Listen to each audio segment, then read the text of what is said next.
கரூர் மாவட்டத்திற்கு சமீபத்தில் வந்த எடப்பாடி பழனிசாமி நடிகர் விஜய் ஆகிட்டோம் 10 ரூபா அப்படின்னு சொல்லி உங்களை சொல்லிட்டு இருக்காங்க. இதுக்கு உங்களோட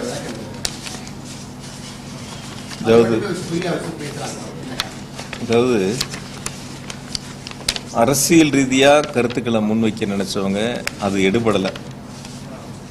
தனிப்பட்ட முறையில் குற்றச்சாட்டுக்களை முன் வச்சு அந்த கருத்துக்களை அதன் மூலியமா ஒரு அவதூறுகளை அல்லது ஒரு தவறான ஒரு எண்ணத்தை மக்களிடத்தில் உருவாக்கலான்னு அவங்களுடைய முயற்சிகளை முன்னெடுக்கிறாங்க. நான் பொதுவாக இது அரசியல் இயக்கங்களுக்கு எல்லாத்துக்கும் சேர்ந்து பொதுவான ஒரு கருத்தை இருக்கக்கூடிய சூழல் இப்போ அந்த துறையில் என்னிடத்துல இல்லை. இப்போ நான் அதுலேருந்து வெளில வந்திருக்கேன். இருந்தாலும் சொல்ல வேண்டியது என்னுடைய கடமை. இப்போ அதிமுக பொதுச்செயலராக இருக்கட்டும் அல்லது இப்போ வந்த அரசியல் கட்சியினுடைய தலைவராக இருக்கட்டும், 2016 21 வரைக்கும் இது போன்ற ஒரு சம்பவங்கள், அதாவது டாஸ்மாகில் 10 ரூபாய்க்கு கீழே கூடுதலாக வசூலிக்கப்பட்ட அது சம்பந்தமான புகார்கள் வந்து நடவடிக்கை எடுக்கப்பட்டது 7540.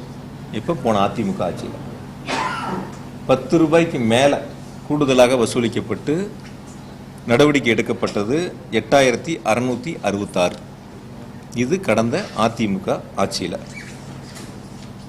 வசூல் பண்ண அபராத தொகை ஏறத்தாழ 14 கோடி ரூபாய் அந்த ஆட்சியில் வசூல் பண்ணியிருக்காங்க. அபராத தொகைகள் இந்த மாதிரி கூடுதல் விலைக்கு விற்றவர்கள் மீது நடவடிக்கை எடுத்து அபராத தொகையை வசூலிச்சிருக்காங்க. 2021 பிறகு திமுக ஆட்சியில் இதன் மீது எடுக்கப்பட்ட நடவடிக்கை, அதாவது 10 ரூபாய்க்கு கீழே தொடுக்கப்பட்ட விசாரித்து எடுக்கப்பட்ட நடவடிக்கை 18253. 18253 விசாரிக்கப்பட்டு நடவடிக்கை எடுக்கப்பட்ட புகார்கள். அதேபோல் 10 ரூபாய்க்கு மேலே 2356 இது நடவடிக்கை எடுக்கப்பட்டு 8,51,00,000 ரூபாய் அவர்களிடமிருந்து அபராதமாக வசூலிக்கப்பட்டிருக்கின்றன.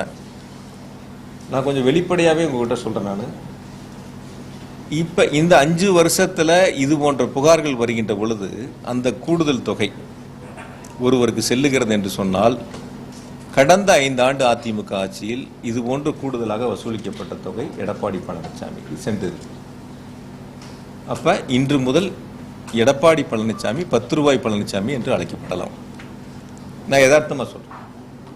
இதே சூழல் தான் கடந்த அதிமுக ஆட்சியிலே இருந்துச்சு. இதே போல தான் நடவடிக்கைகள் எடுக்கப்பட்டிருக்கு. அதை விட கடுமையான நடவடிக்கை இப்பொழுது எடுக்கப்பட்டிருக்கு. அவங்க எடுத்த விட 2 மடங்கு புகார்களுக்கு நடவடிக்கை எடுக்கப்பட்டு அபராதம் வசூலிக்கப்பட்டிருக்கு. அப்போ கடந்த ஆட்சியில் இருக்கப்பட்டது இப்போ நீங்கள் வசூல் பண்ணது ஒருத்தருக்கு போகுது அப்படின்னு நீங்கள் சொல்லி அவங்களுடைய பேச்சுக்கள் இருந்தால், அப்போ அவங்களுடைய கருத்து அவங்க ஆட்சியில் வசூலிக்கப்பட்டது அவருக்கு போயிருக்கு. அவர் அதை ஒத்துக்கணும்.